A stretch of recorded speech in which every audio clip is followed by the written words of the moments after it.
दोस्तों, महाभारत में कई बड़े पात्र हैं जिन्होंने इसमें अपना काफी योगदान दिया।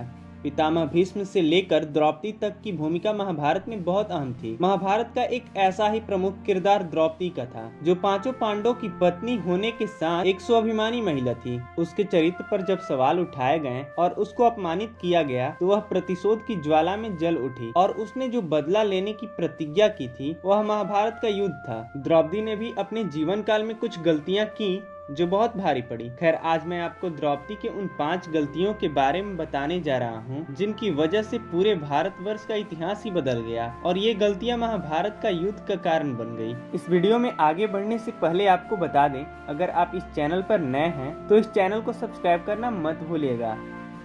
तो आइए जानते हैं द्रौपदी की उन 5 गलतियों के बारे में जिनके कारण महाभारत जैसा युद्ध हुआ। द्रौपदी की पहली गलती, कर्ण को अपमानित करना। द्रौपदी दानवीर कर्ण को चाहती थी, लेकिन सुत पुत्र होने के कारण उसने कर्ण के लिए अपनी भावनाओं को बदल दिया। द्रौपदी ने कर्ण को स्वयंवर में हिस्सा नहीं लेने दिया और साथ ही अपमानित भी कर दिया। द्रौपदी के द्वारा किए गए अपमान को कर्ण कभी भुला नहीं पाया और वह आजीवन दुर्योधन से दोस्ती करने को बाध्य रहा। युद्ध में सब कुछ जानते हुए भी कर्ण दुर्योधन का साथ देते हुए वीरगति को पाया, लेकिन कभी पांडवों का साथ नहीं दिया।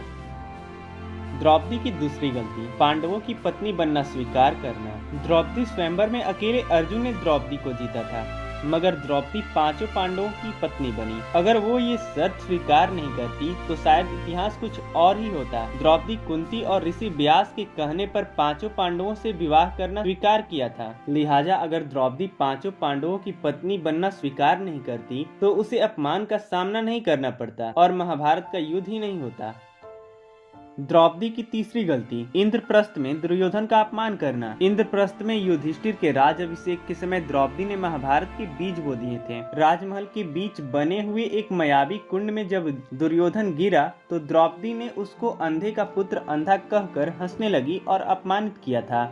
इसका बदला दुर्योधन ने जुए में द्रौपदी को जीतकर भरी सभा में उसको निर्वस्त्र करने की कोशिश करके लिया था। इसके प्रतिकार स्वरूप पांडवों ने बदला का निश्चय किया था और महाभारत की नींव पड़ गई थी। द्रौपदी की चौथी गलती, पांडवों को युद्ध के लिए प्रेरित करना। द्रौपदी वस्त्र हरण के बाद द्रौपदी ने पांडवों से कहा कि अगर दुर्योधन और उनके भाइयों से तुम बदला नहीं ले सकते तो तुम 5 को धिक्कार है। द्रौपदी ने भीम से कहा कि जब तक तुम मेरे केस के लिए दुशासन की छाती का लहू नहीं लेकर के आओगे तब तक यह केस खुले रहेंगे। इसके बाद भीम ने कसम खाई कि मैं दुर्योधन के जंघा को गदा से तोड़ूंगा और दुशासन की छाती का रक्तपान करूंगा। वहीं कर्ण ने द्रौपदी के चीरहरण के समय ये कहा था कि जो स्त्री 5 पतियों के साथ रह सकती है उसे पंचाली नहीं वैश्या कहा जाता है। ये बात द्रौपदी के दिल में लग गई और वो अर्जुन को इस बात के लिए हमेशा उकसाती रहती थी कि उसे कर्ण का वध करना है।